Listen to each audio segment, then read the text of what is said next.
He decidido seguir a Cristo. He decidido seguir a Cristo. He decidido seguir a Cristo. No vuelvo atrás,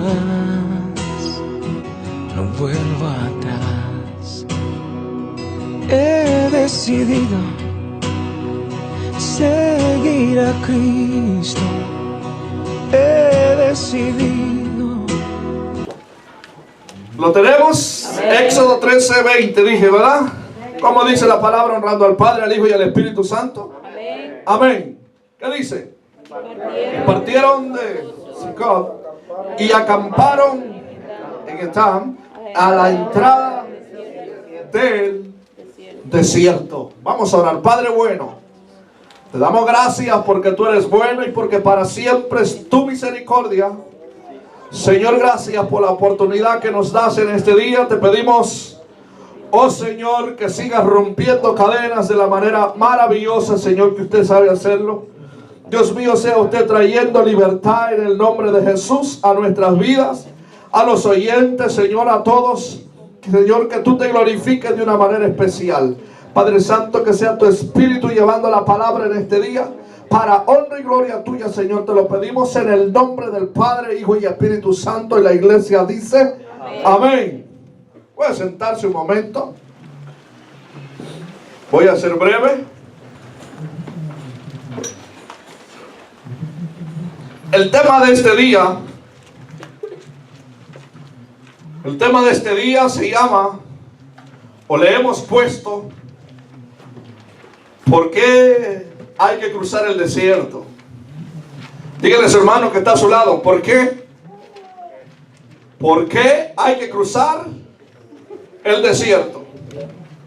El desierto, el propósito de Dios de preparar un desierto, no es para dejarlos en el desierto, sino que a la misma vez hay un propósito de cruzar el desierto. Porque en ese cruzar del desierto van a acontecer cosas. Diga conmigo, van a acontecer cosas. En el desierto siempre pasa algo. Y gloria al Señor, los que pasan por el desierto son los que sufren las consecuencias. ¿Dónde se conoce la verdadera personalidad, la verdadera actitud de sobreviviente y también de alguien que está dispuesto a llegar? De otra manera yo creo que Dios tiene, hermanos, un propósito, como lo dijimos la semana pasada, que Dios los mete al desierto, no porque nos quiera ver en el desierto, sino más bien porque Él tiene un propósito para nosotros. Y que el desierto Él sabe que es necesario para nosotros. De alguna manera para nosotros tal vez no. Nosotros no quisiéramos un desierto. Hablando de la vida espiritual de la iglesia, uno como pastor no quisiera que la iglesia pase momentos difíciles o que los hermanos pasen momentos difíciles.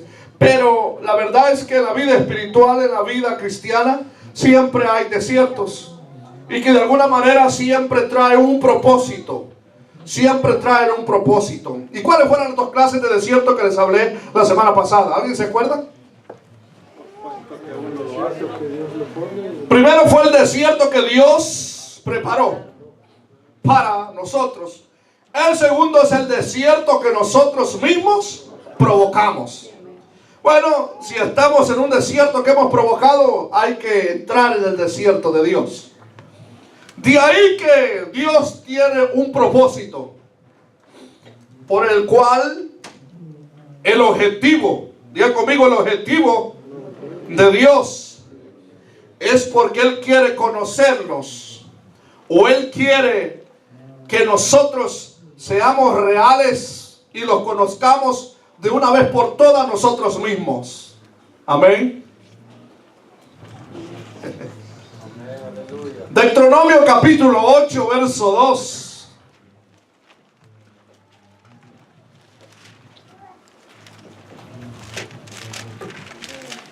Deuteronomio capítulo 8, verso 2. ¿Lo tenemos? Dice esta palabra: y te acordarás de todo el camino por donde te ha traído ¿quién? Jehová tu Dios, estos 40 años en el desierto, para afligirte, para probarte, para saber lo que había en tu corazón y si habías de guardar o no sus mandamientos.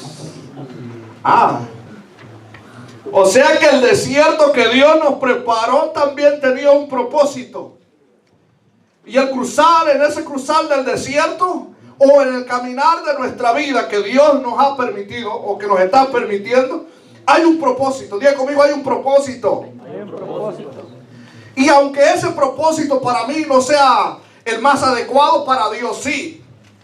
Es decir, que las cosas que nos acontecen alrededor nuestro son cosas, o son problemas, o son situaciones, o son momentos que Dios permite que pasen por alguna razón.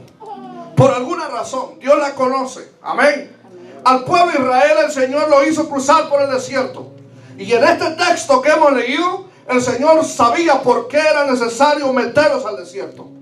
¿Por qué? Porque había un carácter en este pueblo que el Señor necesitaba hacerles entender por sus propios hechos. Por sus propios hechos. Diga conmigo, por sus propios hechos.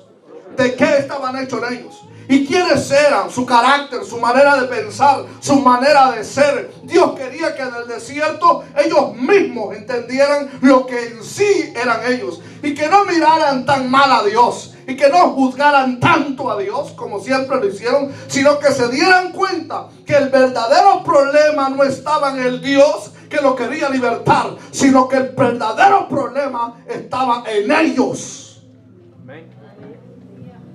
Amén. El verdadero problema que atraviesa la iglesia en estos días no es problema de Dios, no es sequía de Dios, no es situación que Dios no quiere hacer nada con nosotros. El verdadero problema de la situación de la iglesia en estos días es que la misma iglesia tiene una actitud contraria al pensamiento y al plan divino de Dios.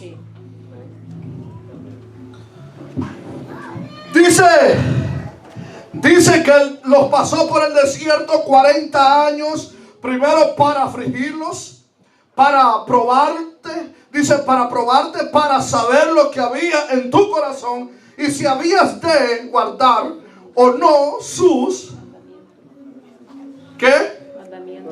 Mandamientos. Usted dirá al Señor, quiere decir que el Señor a través de todo, si el Señor es tanto amor, ¿por qué será que el Señor a veces permite aflicciones en nuestra vida? El primer paso por el que el Señor los llevó al desierto 40 años, diga conmigo, fue para afligirlos. Para afligirlos. Ese era un punto que era como bastante, o es bastante, gloria al Señor, negativo a simple vista humana. De que Dios quiere afligir al hombre. Pero vuelvo y le repito una palabra. No es que Dios quiera afligirlos. Es que el problema está en el hombre. Amén. Y que hay carácter del hombre y hay actitudes del hombre que solamente se pueden comprobar en el desierto. Dios tuvo que sacar a este pueblo de Egipto para llevarlos al desierto. Y en el desierto allí afligirlos. ¿Por qué afligirlos? Mira lo que dice el Salmo 106, verso 7.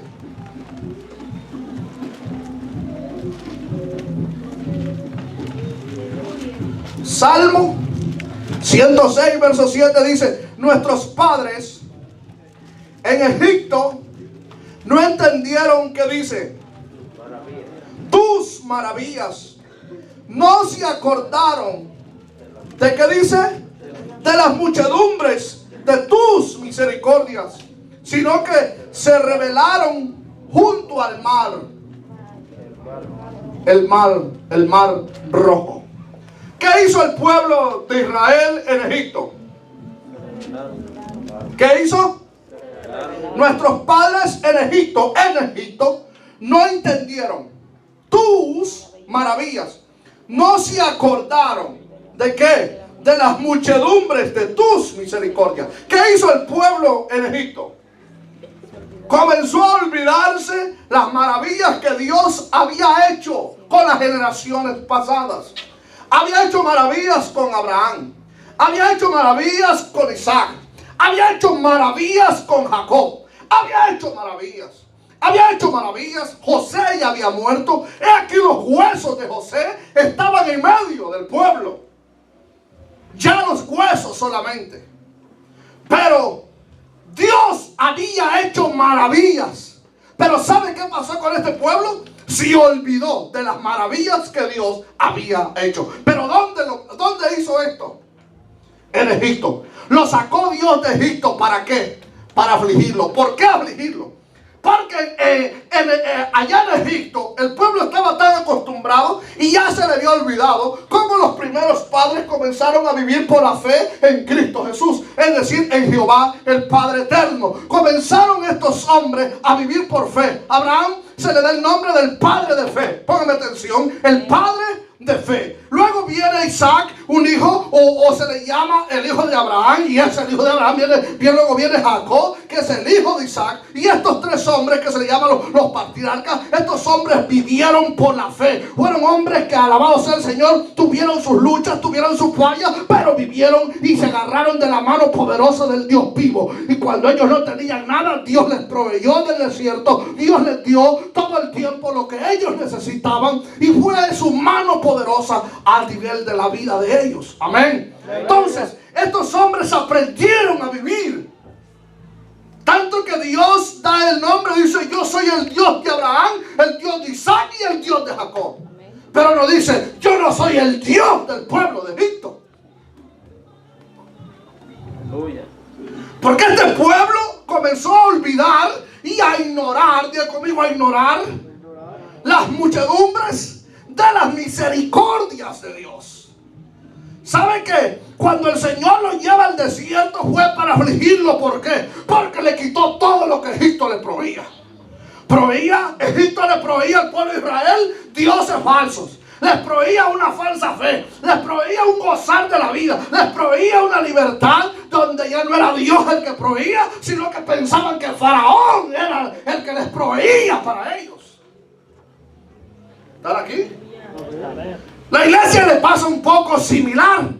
La iglesia está ignorando y está olvidando las muchedumbres y las maravillas que Dios ha hecho de generación en generación. De tal manera que es necesario muchas veces la aflicción. ¿Para qué? Para que recordemos que es Dios, el Dios que todo lo sabe, el Dios que todo lo puede y el que tiene cuidado de cada uno de nosotros. Alguien dice amén en este día. A su nombre. De tal manera que la falta de evidencia de Dios promete o causa en nosotros una aflicción. No porque Dios no sea veraz o porque Dios no sea bueno, sino porque la actitud nuestra está tan apegada a Egipto. Este pueblo era necesario que saliera de Egipto para que el Señor lo llevara al desierto y primero afligirlo. ¿Por qué afligirlo? Porque en el desierto no iba a tener todo lo que Egipto le proveía. ¿Estamos aquí? Amén.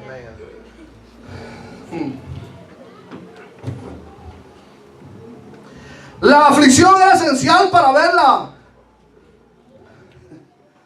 la verdadera vida. Mira lo que dice el Éxodo 14, verso 11. Éxodo 14, verso 11. ¿Qué dice? Y dijeron a Moisés: no había sepulcros en Egipto que nos ha sacado para que muramos en el desierto, porque has hecho así con nosotros, que nos ha sacado de Egipto. ¿Quién era este pueblo? ¿Cuál era la actitud de este pueblo? ¿Alguien me puede ayudar? La actitud de este pueblo, ¿sabe qué? Este pueblo estaba dispuesto a morir en Egipto, a ser sepultado en Egipto, a no escapar de Egipto, pero disfrutar lo que Egipto le proveía. pregunto a usted que está aquí en este día, si Cristo viene hoy, ¿se va con Cristo o se queda? ¿Cuántos tienen planes de viajar con Jesús? ¿Cuántos tienen planes? Porque la iglesia se llama Misionera Cristo Viene Pronto. Iglesia Cristiana Misionera Cristo. Ahí está el nombre. La pregunta es, ¿estás listo? Aleluya. Porque vivimos una vida como que este mundo lo fuera todo. Y como que esta tierra es la morada perfecta para vivir. Hermanos, hay una morada celestial que el Señor ha preparado. Y esta tierra es solamente un desierto que nosotros vamos pasando. Pero nuestra verdadera vida está con Cristo. Hay un lugar preparado para nosotros. Pero quiero decirles que la iglesia ha tomado una actitud más o menos como estos. Que si el Señor viniera ahora, muchos dirían, no, yo no me quiero ir. Y usted dirá, no, sí, yo sí, pastor, yo sí. Mentiras. ¿Sabe por qué? Porque los hechos hablan. No me están viendo serio, ¿verdad? Solo están pensando. Aleluya. Los hechos hablan. ¿Sí? Los hechos. Los hechos. Hechos. Los hechos hablan. Este pueblo, una vez que estaba a la orilla del mar, ¿sabe qué? Empezó a renegar. Y comenzó a reclamarle ¿a quién? A Moisés. ¿Por qué nos sacaste de Egipto? ¿Por qué? Hay un montón de cristianos ahora que están en las iglesias todos aburridos. Ay, ¿por qué vine hoy? Ay, ¿qué por qué? Y la vida cristiana, ay, qué pobreza, ay, ¿qué? Y que están aburridos, ni que están tan agotados y no hacen nada, pero están tan afligidos que ya no tienen fuerza sin hacer nada para Dios. Aleluya. No los escucho. Gloria a Dios. ¿Sabe? Así estamos. Dice, y dijeron a Moisés, no había sepulcros en Egipto que nos ha sacado para que muramos en el desierto. Para eso Dios nos sacó, hermanos. A ver, para eso Dios nos sacó del desierto, lo sacó de Egipto al pueblo para llevarlo al desierto y que muriera en el desierto. ¿Era así el plan de Dios? ¿Por qué nosotros nos ponemos otros planes y vamos contrario al plan de Dios? ¿Sabe que la iglesia, en vez de vivir una vida poderosa en Dios, de esperanza viva y de fuerza en el Señor, y de vivir alegre, gozoso y venir en victoria y cantar, levantar la mano y darle gloria al Dios que vive por los siglos de los siglos, venimos todos serios y nos sentamos y de ahí, ¿y qué dijo? Aleluya. ¿Sabe que somos un pueblo solamente acostumbrado a alabar por etapas? A bendecir a Dios por etapas, por tiempos, por lo que pasa, por lo que sucede. Y si no sucede nada, no alabamos a Dios. Aleluya. ¿Sabe qué hizo el pueblo? ¿Sabe hasta cuándo cantaron? Hasta que cruzaron el mar. Antes querían morirse los ingratos. ¿Me están escuchando? Yo no sé en qué etapa tú estás. Yo no sé si ya cruzaste el mar o estás ahí. Y Faraón está atrás y el mar está al frente tuyo. Y cuando estás ahí, la pregunta es, ¿qué vas a hacer? ¿Quieres volver para Egipto o quieres avanzar? Viene la aflicción. Porque ese momento es el momento de gloria. Amén. Aleluya. Y dijeron a Moisés, no habían sepulcros en Egipto que nos has sacado para que muramos en el desierto, porque has hecho así con nosotros, que nos has sacado de Egipto. ¿Por qué lo hiciste, Moisés? Oiga, qué tremendo. ¿Verdad que usted no se arrepiente de haber venido a Cristo o sí? No. Porque a veces, hermano, traemos una cara como que sí, los arrepentimos. A veces traemos unas actitudes como que de veras quisiéramos renunciar al 100% a la vida cristiana. ¿Están aquí? Óigame, deberíamos de estar felices y contentos porque Dios nos ha libertado, amén, amén. Y aunque estamos en el desierto, hay propósito de parte de Dios a su nombre. Amén, aunque hay aflicción, pero si hay libertad en el Espíritu, hay gozo. Amén. Entonces, la vida cristiana, déjeme decirle que la libertad que Dios nos ofrece no es para vivir, hermanos, amargados. Los amargados éramos antes sin Cristo, pero ahora tenemos una vida que vivirla diferente en Cristo Jesús. Aleluya. Ok, pues. Gloria a Dios. Entonces, ¿cuál fue el primer propósito por el cual hay que cruzar el desierto? Porque del desierto el Señor nos va a afligir. Diga conmigo, afligir. ¿Está dispuesto? O mejor le echa para atrás. Aquí el pueblo dijo, vámonos para atrás mejor. Había mejor morir en el desierto y no estar en esta situación. Sí, porque como que se sentía un poco, gloria al Señor. Pero vamos a pasar a la parte número 2, por el cual es necesario cruzar el desierto. Porque del desierto es necesario pasar el desierto para ser probado. ¿Para qué? Para ser probado. Mira lo que pasó en Génesis capítulo 22, verso 1. Pastor, ¿ya será que el Señor prueba? Bueno, no te prueba así para acabar contigo, pero a veces sí. A veces sí. 2 para probarte. Génesis capítulo 22, verso 1, ¿qué dice? Aconteció después de estas cosas que probó Dios ¿a quién? A Abraham. Y le dijo, Abraham. Y él respondió, heme aquí.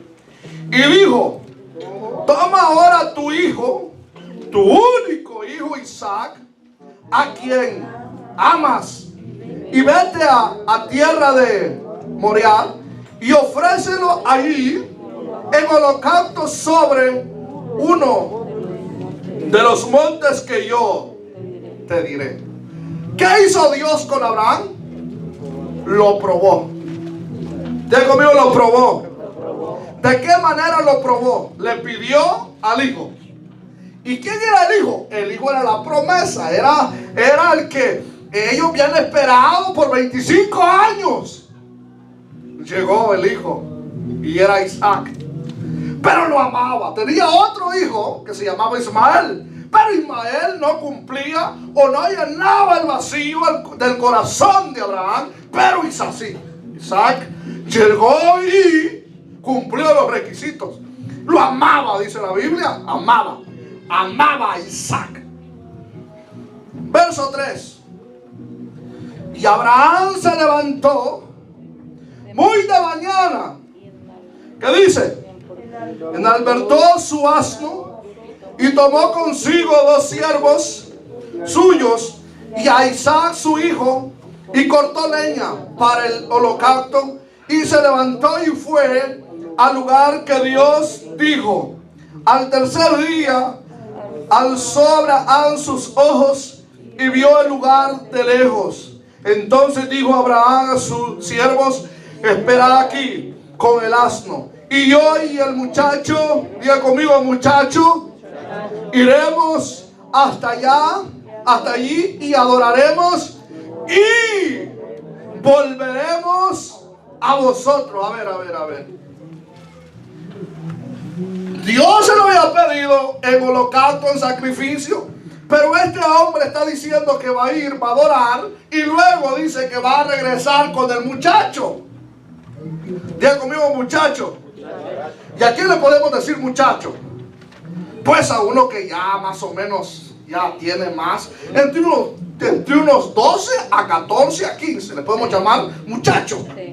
Un niño es aquel niño, pues niño muy pequeño, pero un muchacho ya es, ahora imagínese el cuadro usted. A ver, toma a Isaac, lleva la leña y va caminando rumbo ¿a dónde? Al sacrificio. Y tomó, verso 6, ¿qué dice? Y tomó Abraham la leña del holocausto y la puso sobre Isaac su hijo. Y él tomó en sus manos, ¿qué dice? El fuego y el cuchillo. Ya comió el cuchillo. Y fueron ambos juntos. Entonces habló Isaac a Abraham su padre y dijo, Padre mío. Y él respondió: heme aquí, hijo, mi hijo. Y él dijo: he aquí el fuego y la leña, mas ¿dónde está el cordero para el holocausto? Oiga, qué tremendo. Qué tremendo, porque el muchacho ya tenía conocimiento. Él ya había observado cómo degollaban a la víctima. Ya sabía que le pasaban el cuchillo, ya sabía que tenía que quedar bien cocinado. Se usaba la leña y se usaba el fuego. Y le preguntó y le dijo: oye, pa, ¿dónde está el cordero? No lo veo. Ahora se imagina el cuadro. Ahora imagínese, póngase en el lugar de Abraham. Va con su hijo rumbo ¿a dónde? Al sacrificio. Dios se lo pidió a él. Ahora imagínese ese momento de este hombre, de cómo Dios lo está probando. Estaba probando, ¿qué estaba probando Dios en Abraham? A ver si Abraham amaba más a Dios que a su hijo. Gloria a Dios. Y respondió Abraham: Dios se proveerá de cordero para el holocausto, hijo mío. E iban juntos. Y cuando llegaron al lugar que Dios les había dicho, edificó allí Abraham un altar. ¿Y qué dice? Y compuso la leña y ató ¿a quién? Y ató a Isaac, su hijo, y lo puso en el altar sobre la leña. Ahora imagínense, amarrando a tu hijo, poniéndolo sobre la leña, con el fuego listo y también con el cuchillo. Es tu promesa. Es lo que Dios te prometió. Isaac era la promesa. Estaba probando en serio Dios a Abraham, sí o no. Yo no sé cuántas veces Dios ha venido y te ha probado, pero no sé cuántas ha salido libre. ¿Están aquí? El desierto siempre es para probarnos. ¿Estamos aquí? El desierto siempre es para probarnos. Las situaciones que nos pasan siempre es para probarnos. No sé qué le estaba pasando a Abraham, pero Dios quería conocerlo y quería hacer ver también de qué estaba hecho este hombre. Es extraordinario ver la altitud de él. Amén. Verso 10 que dice: y extendió Abraham su mano y tomó el cuchillo para desgollar ¿a quién? A su hijo. O sea que lo iba a hacer. Ahora yo le pregunto a usted: ¿qué está dispuesto a hacer usted por Dios? No me conteste ya. Gloria a Dios. Óigame, póngame atención a esto.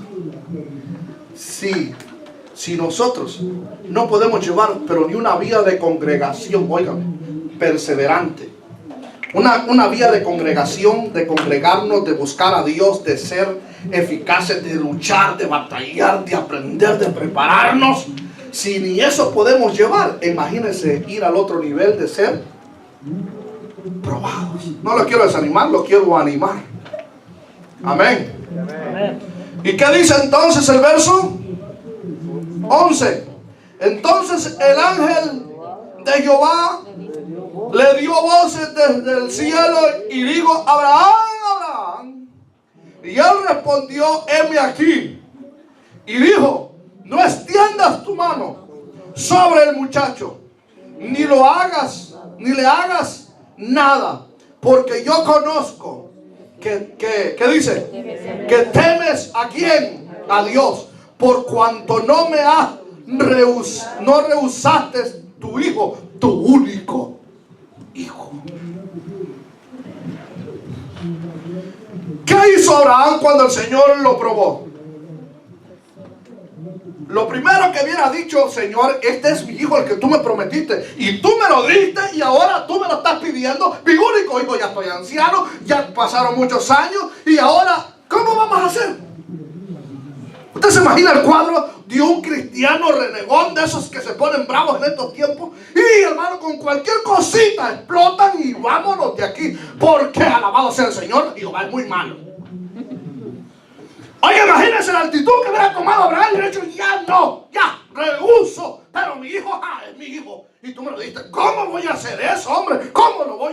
degollar, ¿cómo lo voy a ofrecer en sacrificio? Es mi hijo. Diga conmigo, Dios lo estaba probando. Pero ¿sabe que este hombre pasó esa prueba? Porque él no se puso a renegar contra Dios, sino que la fe de este hombre y la confianza en Dios, y diga conmigo temor, temía a Dios. ¿Qué nos hace falta a nosotros? ¿Ah? Temor a Dios. ¿Sabe que en este momento es donde Abraham entra en un desierto de dificultad? ¿Por qué? Porque en ese momento él tiene que tomar una decisión, y la decisión que toma Abraham es decir, llevar a cabo lo que Dios le está diciendo. Eso se llama temor. La palabra temor aquí no es tener miedo a Dios, sino es estar de acuerdo con la palabra que Dios ha dicho y que se hará como el Señor ha dicho, y que quien tiene la autoridad absoluta se llama Dios, y que lo que yo piense no vale para nada, que lo que vale la pena es lo que Dios dice. Alguien dice amén este día a su nombre. Yo no sé nosotros cómo cuestionamos a Dios o cómo cuestionamos lo que Dios dice, pero la verdadera autoridad la tiene Dios, y Abraham caminó a la autoridad. Ahora imagínese el hijo también, porque el hijo podía salir corriendo, ¿sí o no? Pues ya estaba más o menos, y ya había visto cómo el padre hacía con la víctima. Ahora lo amarró. No le estaban ayudando a Abraham. Los dos siervos que llevaba los dejó allá. ¿Sí? Cuando llega al lugar del holocausto solo estaba Abraham y el hijo. Ahora, este es el momento donde él comenzó a amarrar a su hijo. ¿Y por qué me amarras, papá? Es que yo me imagino el cuadro. Es que tú eres la víctima. Es que el Señor me pidió que a ti tengo que. ¿Sí? Ahora imagínense, pone a Isaac sobre la leña, agarra el cuchillo y iba a dárselo, ¿sí? A ponerlo al cuello. De allí vino la palabra del Señor. ¿Sí? Ahora Abraham, sé que me temes, sé que me amas, porque no rehusaste entregar a tu único hijo. ¿Sabe qué significa eso? Que nosotros no cumplimos con todos los requisitos, que quien los cumple es Dios, y Él siempre se proveerá. Pero en el momento de tomar decisiones, cuando Dios nos hace un reto a nosotros, deberíamos de tomar en cuenta que Dios, hermano, quiere hacer algo con nosotros. Abraham aprendió la lección de su vida, de todo el peregrinaje. Abraham aprendió ese día de que Dios le amaba a él y que amaba también a sus hijos, y que nunca iba a permitir que pasara eso. Solamente quería probar el corazón de él. A su nombre en este día, a su nombre. ¿Sabe que todas las cosas que nos pasan por alguna razón? Mira lo que dice Primera de Pedro capítulo 1 verso 6. Primera de Pedro capítulo 1 verso 6 dice: en lo cual vosotros os alegráis, aunque ahora por un poco de tiempo, si es necesario, tengáis que ser, diga conmigo, afligidos en diversas pruebas. Ahora bien, ¿a quién le gusta la aflicción? A nadie. A nadie le gusta la aflicción. Pero hay aflicciones que Dios las permite en nuestra vida y que Él está de acuerdo 100%. Amén. Dice, si es necesario que seáis afligidos. Oigan lo que está diciendo Pedro aquí en esta ocasión, ya del Nuevo Testamento. Si es necesario, es decir, que la iglesia tendrá que pasar también una etapa de prueba, de aflicción, y que si Dios sabe que es necesario que pasemos por allí, va a permitir que pasemos por allí, aunque nosotros no queramos. Verso 7: para que sometida a prueba vuestra fe, mucho más preciosa que el oro, el cual aunque perecedero se prueba con fuego, sea hallada en alabanza, gloria y honra cuando sea manifestado Jesucristo. Entonces, ¿cuál es el punto o cuál es el propósito de todo este proceso? Para que seamos hallados y que seamos probadas, que nuestra fe, oiga bien, que nuestra fe sea probada como el oro. ¿Y cómo se prueba el oro? El que es verdadero oro. El oro se pasa por el fuego. Amén. Se pasa por el fuego y por el fuego se derrite. Y una vez que llega y usted ve esas cadenitas hermosas y y esas cosas y todo lo que usted ve, que lo que se conoce por oro, ese oro ya pasó un proceso. ¿Estamos aquí? Cuando lo encontraron, ese oro no era lo que parece ahora, pero cuando pasó por el fuego, se salió todo lo que no era y quedó lo que puramente era oro. El fuego lo decidió. ¿Estamos aquí? El problema es que nosotros, hay momentos que Dios nos mete en el momento, Dios permite, porque la prueba siempre va a llegar, la aflicción siempre va a estar ahí. La pregunta es, ¿qué vamos a hacer en ese momento que estamos ahí? ¿Estamos aquí? Por ejemplo, cuando tenemos que ser probados, cuando tenemos que ser afligidos, el punto es que todo llega para ver si verdaderamente estamos dispuestos a pasar por esa etapa. Amén. Es necesario que seamos probados muchas veces, afligidos. Diga conmigo, afligidos. Entonces, otro de los principios por los cuales había que pasar por el desierto era porque, primero ¿qué? Para probar. Tenía que ser ¿qué? Probado. Luego tenía que ser ¿qué? Afligido. Luego, ¿qué más? Número 3, para saber lo que había en el corazón del pueblo. Para ver lo que había en el corazón ¿de quién? Del pueblo. Mira lo que dice Jeremías, capítulo 17.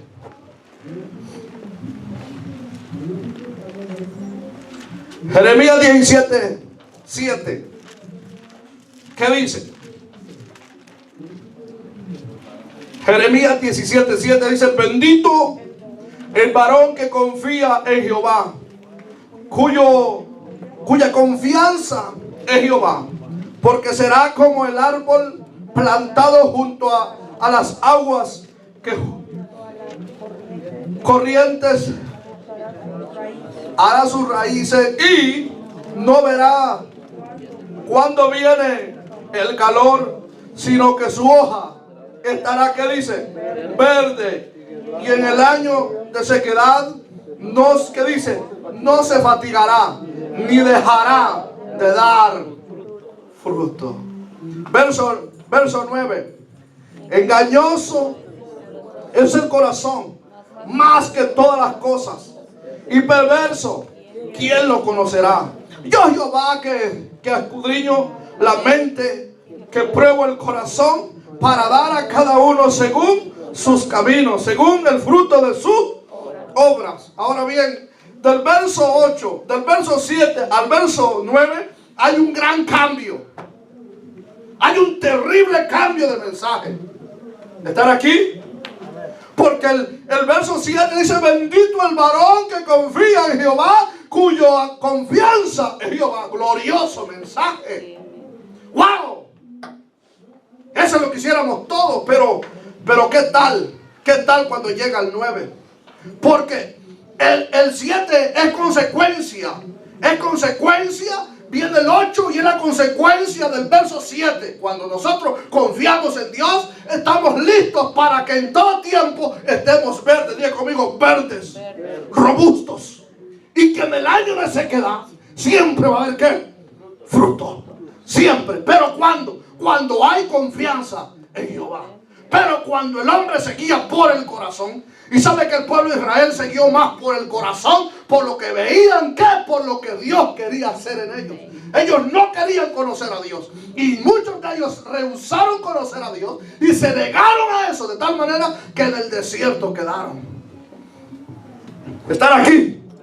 De tal manera que dice: porque será como árbol plantado junto a las aguas, que junto a las corrientes echará sus raíces, y no verá cuando viene el calor, sino que su hoja estará verde, y en el año de sequedad no se fatigará.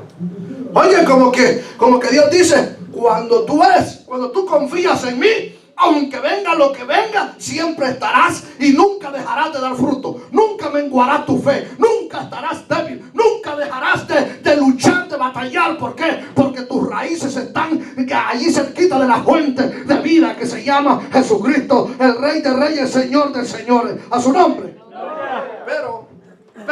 Pero cuando nosotros, hermanos, Cuando nosotros nos guiamos más por el corazón. Y Dios quería probar el corazón ¿de quién? Del pueblo. Ahora, ¿lo conocía Dios el corazón, sí o no? Dios lo conocía. Pero vuelvo y le repito algo que le dije antes. El problema era que Dios quería que el pueblo mismo se diera cuenta por sus mismas actitudes lo que estaba en su corazón. Amén. No porque simplemente apareciera Dios y les apuntara con el dedo y dijera, mira, ustedes son así, ustedes son así. No, sino que los mismos hechos de ellos hablaron lo que había en ellos. ¿Qué había en el pueblo de Israel? Dijeron, ¿por qué nos sacaste de Egipto? Usted sabe que hay gente que ama más la esclavitud que la libertad. ¿Estamos aquí? Marcos capítulo 7, verso 5.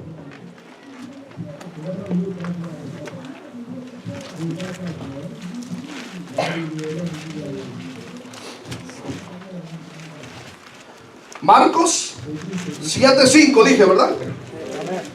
Le preguntaron, pues los fariseos y los escribas, ¿por qué tus discípulos no andan conforme a las tradiciones de los ancianos, sino que comen pan con manos inmundas?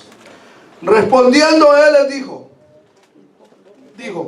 hipócritas, bien profetizó de vosotros Isaías, como está escrito, este pueblo de labios me honra, mas su corazón está lejos ¿de quién? De mí. Pues en vano me honran, enseñando como doctrina mandamientos de hombre. Oiga, qué tremendo.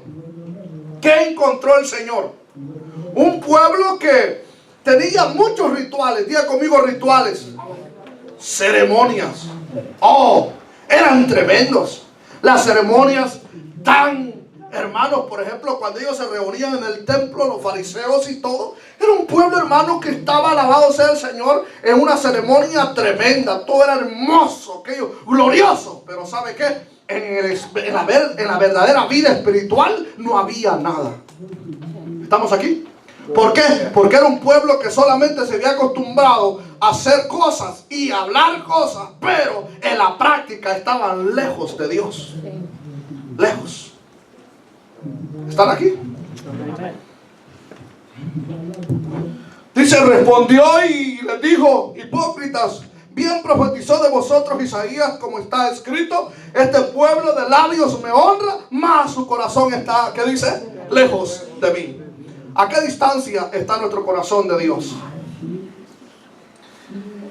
Cuando hablamos de a qué distancia estamos del Señor, y yo les decía el viernes a los 3 hermanos que vinieron a la enseñanza, les hablaba acerca de que si nos tocara partir, si el Señor nos visitara, que hasta dónde está nuestro anhelo de poder estar con Dios.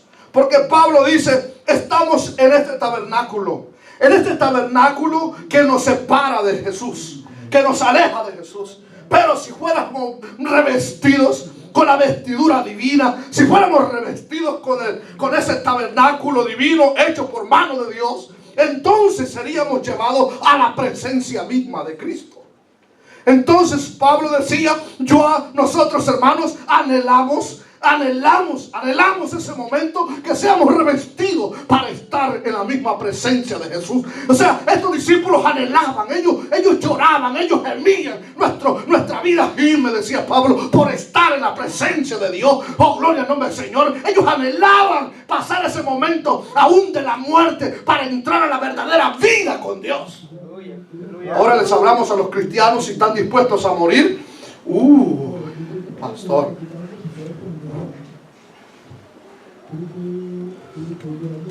Yo lloraba y le decía al Señor, Padre, acuérdate de mí. ¿Estás aquí? Acuérdate de mí cuando vengas, donde esté. Si estoy en la tumba, llévame donde esté. Y por favor ayúdale a la iglesia que no se olvide que un día de estos van a morir. Ay, pastor, eso no nos gusta oír, ¿verdad? Pero ¿sabe qué? En este barco donde vamos, todos vamos a pasar por ahí. Todos. El problema es que algunos piensan que le quedan muchos años de vida. Yo no estoy declarando juicio contra nadie, pero yo quiero ser realista con ustedes. Que yo no sé qué día de esto le va a tocar partir a usted. Pero Pablo le escribió a la iglesia de Tesalonicenses y les dijo: ustedes, hermanos, les rogamos en el Señor que no sean ingratos. Miren, les habla Pablo y le dice: ustedes no se comporten como los que no tienen esperanza. No se comporten de esa manera como aquellos que no tienen esperanza. Miren, les decimos estas palabras en el nombre del Señor. Que cuando Cristo venga y suene la trompeta, los muertos en Cristo resucitarán primero. Luego nosotros, los que hayamos quedado, también seremos arrebatados para estar juntamente con el Señor. Y así estaremos siempre con Él, alentados los unos a los otros con estas palabras. Esas palabras motivaban. Pero ¿sabe qué? Ahora hablar de esos puntos es tristeza en la iglesia. Porque nadie dice: Padre, ven, como dice el Espíritu en Apocalipsis. Sí, Jesús, ven por nosotros. Ahora la iglesia dice: no venga.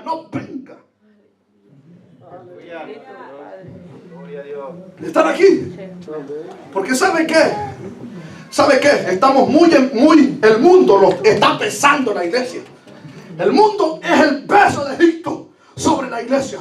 La iglesia anda como la mujer encorvada de aquella que estaba en el templo. Y aquella mujer estaba encorvada y nunca había podido levantar su cabeza por muchos años, hasta que llegó Cristo. Porque la vida del hombre nunca será libre. Jamás podrá enderezar su vida. Jamás. Hasta que la mano de Dios lo toque. Hasta que Dios diga: hay libertad. Porque solo Cristo da libertad al oprimido. A su nombre.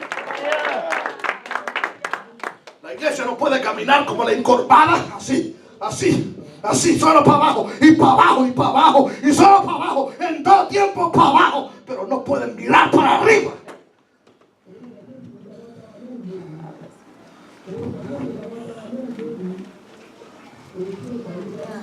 Aleluya. ¿Cuántos quieren ir con Cristo? Aleluya.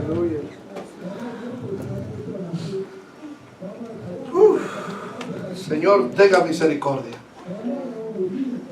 Porque yo he meditado seriamente en esto esta semana. Y yo sinceramente, hermanos, digo, la iglesia, nosotros no hemos tomado bien en serio. El momento para el que los estamos preparando. Amén. Ahora, cuando alguien se muere, es una tristeza. ¿Sí? Es una tristeza. Yo creo que si alguien de nosotros muriera, y como decía un hermano que le hacía la pregunta: ¿qué reacción tuviéramos si alguien de nosotros muriera? ¿Qué reacción tuviéramos? ¿Los pondríamos a llorar o haríamos un culto de adoración a Dios?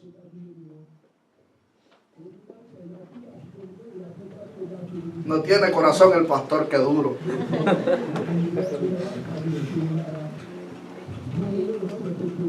Esa es la pregunta. Y usted dirá: bueno, el pastor ya va hasta los extremos, miren lo que está diciendo. No. ¿Sabe que cuando alguien muere de los cristianos, por eso dijo Pablo: si los muertos en Cristo, diga conmigo, muertos en Cristo, no de los que mueren. Miren, cuando alguien muere sin Cristo, hay motivos de aflicción. Pero cuando alguien muere en los caminos del Señor, y ha sido una mujer de fe, y ha sido un hombre de fe, ha sido un joven de fe, ha sido un anciano de fe, ha sido una familia de fe, hay que dar gloria al Señor, porque llegó el momento de partida. Y es mejor estar con el Señor que estar en esta tierra, y que nos espera un lugar mejor con Cristo Jesús. Aquel que estaba en la cruz dijo: Padre, oh gloria al Señor, cuando vengas en tu reino, acuérdate de mí. Aquel te está ignorando, aquel está juzgando, tú estás en esta cruz, pero yo digo que yo estoy pagando lo justo, porque soy malvado, ladrón, mañoso. Pero cuando tú vengas, acuérdate de mí. Y el Señor le dice: de cierto te digo que ahora mismo estarás conmigo en el paraíso. ¿Cuántos alaban la gloria del Señor a su nombre?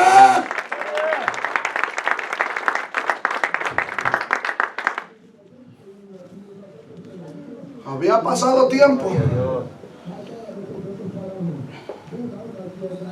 Habían robado, habían hecho todo, pero este ladrón, en el momento que estaba ahí, le dijo al Señor, acuérdate de mí cuando vengas en tu reino. Amén. El Señor le dijo, de cierto te digo que ahora mismo estarás conmigo en el paraíso. Hablamos el viernes acerca de ese. ¿Ustedes se acuerdan del rico que fue al infierno? ¿Sí? Y que está allá todavía. Aleluya. Gozó en Egipto. Gozó en este mundo, porque Egipto representa al mundo, a todo lo que hay en esta tierra. Gozó, dice que hacía banquetes a todo lo que daba. Era parrandero. Él gozaba la vida. Ese no se andaba con cuentos. Y gozaba, pero también había un mendigo llamado Lázaro. Pero este hombre era temeroso de Dios. Y dice que cuando este hombre murió, los ángeles lo llevaron al seno de Abraham. Y cuando murió el rico, dice que lo sepultaron de un solo al hoyo. Amén. Yo quiero decir que cuando nosotros morimos, el cuerpo va a la sepultura, pero nuestro espíritu, nuestra alma va al paraíso con Cristo Jesús. ¿Cuántos bendicen al Señor? Entonces es una manera maravillosa, es un lugar precioso que el Señor tiene para nosotros. Y es necesario, hermanos, volviendo al punto, que si el Señor quiere limpiar nuestro corazón, hay que dejarlo que Él lo limpie. ¿Cuántos dicen amén? Que Dios limpie nuestro corazón, que Él lo haga nuevo, que le ponga, oh gloria al Señor, una vestidura nueva como al hijo pródigo. Que vengamos a Él afligidos diciéndole, Señor, ya no somos dignos de ser llamados tus hijos, hazlo como uno de tus siervos. ¿Cuántos bendicen al Señor en este día? Amén.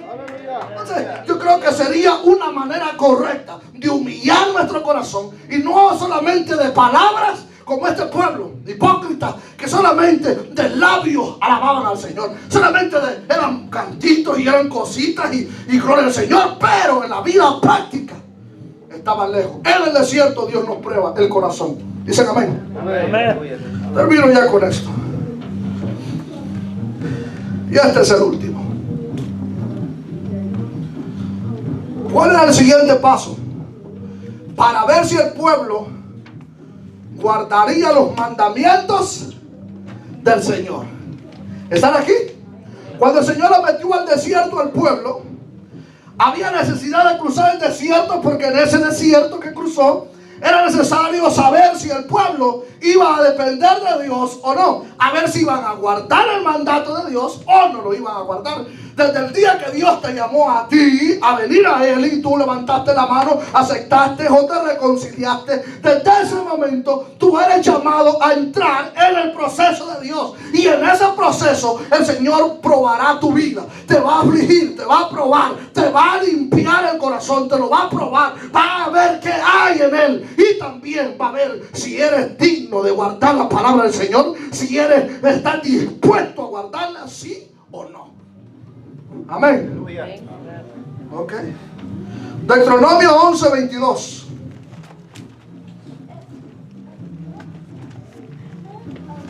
Deuteronomio 11:22. Dicen amén. Amén. Ok. Deuteronomio 11:22. Dice, porque si guardareis. ¿Están? Deuteronomio 11:22. ¿Qué dice? Porque si guardareis, diga conmigo, cuidadosamente. Cuidadosamente. Ahora, ¿qué? Miren, hay un estilo de vida de alocados. Que vivimos acelerados y todo, pero ¿qué es cuidadosamente? Ir con cuidado. Con cuidado, examinando, ¿sí? Cuidadosamente. Pero ¿qué es algo de ir acelerado? A todo lo que da. Lo que importa es cruzar el desierto como sea. Así hay en la iglesia de hoy. Lo que importa es ir a la iglesia. Lo que importa es pasar los días. No, ya veremos cómo nos va. No. Dice, porque si guardares cuidadosamente todos estos mandamientos, diga conmigo todos. Ok. Todos estos mandamientos que yo ¿qué dice? Os prescribo para que lo cumpláis. Y si amareis a Jehová vuestro Dios, andando en todos sus caminos y siguiéndole a Él, Jehová también hará delante de vosotros. ¿Qué dice? Estará delante de vosotros todas estas naciones y ¿qué dice? Naciones grandes y más poderosas que vosotros. Cuando el Señor le da esta promesa al pueblo, el Señor le dice, Moisés hablando a través de Jehová, hablando a través de Moisés, le dice, cuando ustedes pongan atención cuidadosamente a estos mandamientos, a todos, diga conmigo todos. El problema de la iglesia es que solo guarda algunas cosas. ¿Sí o no? A veces hacemos algunas cosas, pero no estamos dispuestos a guardar todo. ¿Estamos aquí? Y el Señor no quiere que nosotros guardemos algunas cosas. El Señor quiere que guardemos todas las cosas, todos los mandamientos que Él nos ha dejado.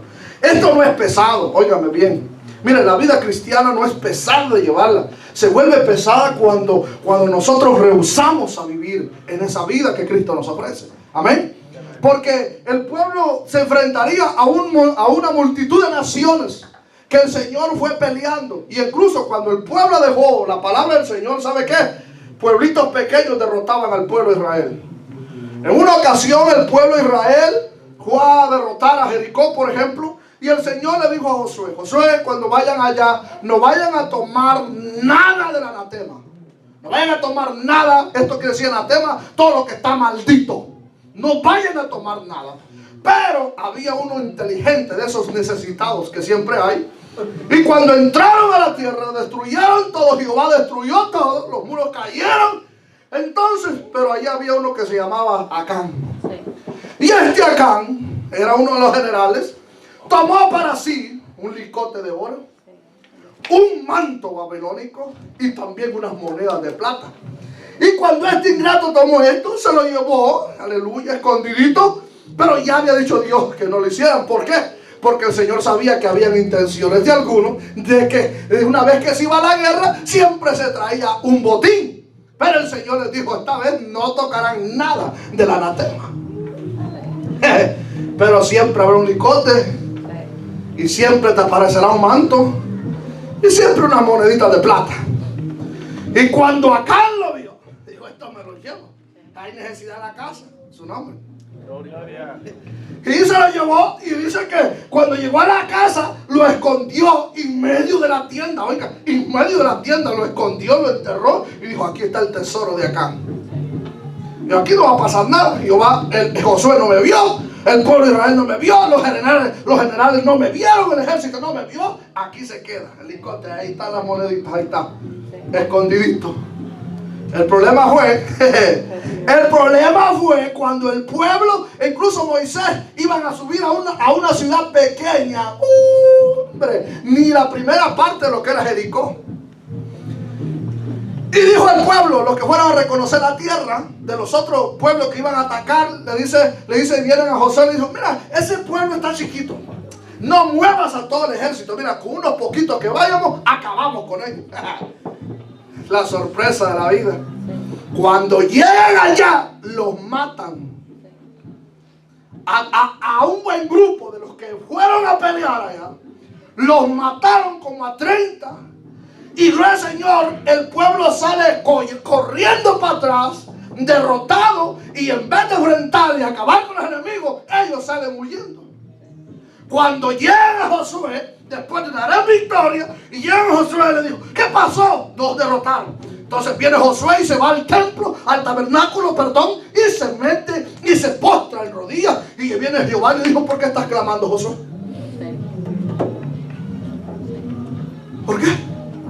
Le dijo, vete, porque hay pecado en el pueblo. Vete, no me estés pidiendo nada, Josué, porque el pueblo fue derrotado, porque yo les dije que no tomaran del anatema, pero hay anatema en el pueblo. Hay un ladrón, hay uno que se metió y tocó lo que no debían y lo tiene ahí. Y llamaron a todos, dice la historia, llamaron a todos los generales y comenzaron a buscar por tribu y por tribu y por tribu y por tribu, y dio en la tribu de Judá. Y cuando vinieron y le llamaron, y el jefe de la tribu comenzó a buscar, y luego trajeron a Acán, y Acán viene delante del pueblo y dijo, sí, yo lo robé. Ok. Y le dijo Josué, diga conmigo, le dijo Josué, ¿Sabe qué le dijo Josué a Acán? Dale gloria a Jehová. Dale gloria a Jehová. Así le dijo. Cuando le da gloria a Jehová y le ponen todo, ahora le dijo Josué: vayan, tráiganme las vacas de este.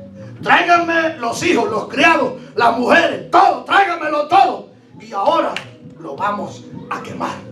Y dice que lo quemaron, lo apedrearon, le quemaron, mataron, quemaron a toditos la casa de Acán. ¿Por qué? Por haber robado algo que Dios le dijo que no. Porque Dios siempre quiere que la palabra de Él se obedezca. ¿Cuántos alaban la gloria del Señor? Ahora ya dijo, Dios no lo consume a piedra, Dios no lo consume a fuego. Pero ¿sabe qué? Viene el día de juicio.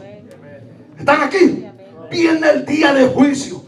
Y eso que está escondidito en tu casa, eso que está escondidito en tu corazón, eso que no quieres sacar de tu tiendita y que lo tienes muy privado y que crees que nadie se da cuenta, un día de esto Jehová va a sacar a luz. Aleluya. Aleluya. Paso esto y termino. Josué capítulo 1.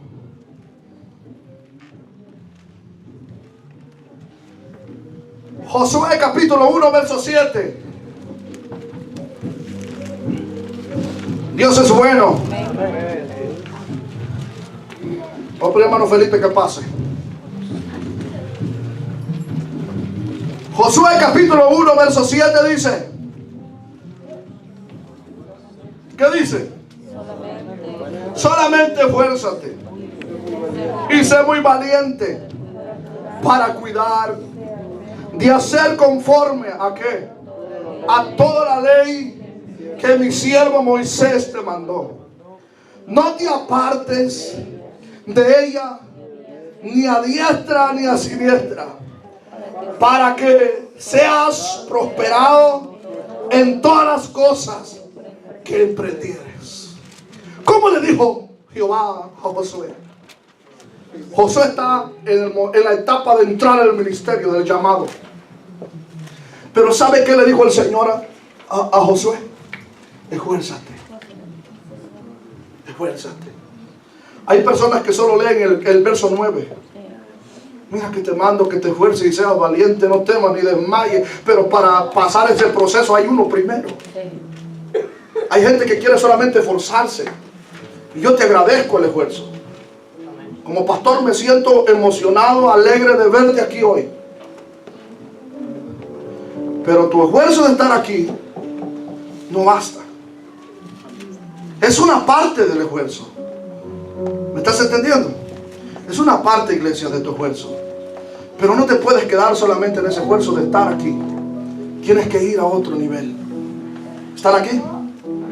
Solamente esfuérzate y sé muy valiente para cuidar de hacer conforme a toda la ley que mi siervo Moisés te mandó.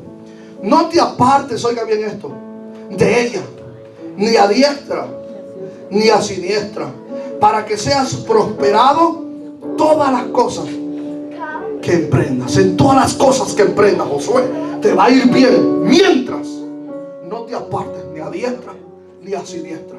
No permita, Josué, que la ley, esta palabra que te ha sido dada, sea el ancla de tu vida. Sea el ancla. El esfuerzo sin la palabra no funciona. ¿Me están entendiendo? El esfuerzo sin la palabra no funciona, no es eficaz. Una vida de fe, una vida de andar de iglesia y de buscar de Dios sin la palabra no basta. Porque entonces es cuando viviremos una vida muy raquítica. Estar aquí sin frutos. El abatimiento de la iglesia ahora, ¿sabe qué es? Dejamos la palabra de Dios. Dios quería saber en el desierto si el pueblo iba a guardar la palabra, sí o no. Amén. Verso 8 dice: nunca se apartará de tu boca este libro de la ley, sino que de día y de noche meditarás en él. Oiga esto, de día, ¿y qué dice? Y de noche vas a meditar en este libro. ¿Qué dice? Para que guardes y hagas conforme a todo lo que en él está escrito, porque entonces harás prosperar tu camino y todo te saldrá bien. ¿Cómo les va la vida a ustedes? ¿Les va bien? ¿Se siente que están haciendo la voluntad de Dios? ¿Sienten que están obedeciendo la palabra del Señor? ¿O sienten que algo no está bien? Esta palabra de sentir, digo, si ustedes están reflexionando y ustedes están entendiendo que hay algo que no está bien. Entonces aterrizamos en el verso 9 que dice: mira que te mando que te esfuerces y seas valiente. No temas ni desmayes, porque Jehová tu Dios estará contigo donde quiera que vayas. Hay una promesa que no debes olvidar. ¿Sabe cuál es? Que Dios ha prometido ir con nosotros. El desierto sí, el desierto es duro, sí, pero ¿sabes qué? Si Dios está conmigo en el desierto, puedo cruzarlo. ¿Están aquí? Si yo obedezco la palabra del Señor, no importa el desierto, si es grande o es pequeño, si es largo o es corto. Lo que importa es que si Dios está conmigo y yo estoy obedeciendo, hay victoria. Amén. Hay victoria. El desierto sí es una prueba, sí, pero si Dios está ahí, hay victoria. Amén. ¿Qué está pasando en tu vida? No lo sé. Tal vez Dios te está afligiendo. Tal vez Dios te está probando. Tal vez Dios está probando tu corazón. Tal vez Dios está viendo si estamos cumpliendo la palabra, sí o no. Porque en la prueba y en el desierto es donde se va a ver si verdaderamente somos obedientes a Dios o no. Amén. Póngase de pie. Aleluya. He decidido seguir a Cristo. He decidido seguir a Cristo. He decidido seguir a Cristo. No vuelvo atrás, no vuelvo atrás. He decidido seguir a Cristo. He decidido seguir a Cristo. He decidido seguir a Cristo.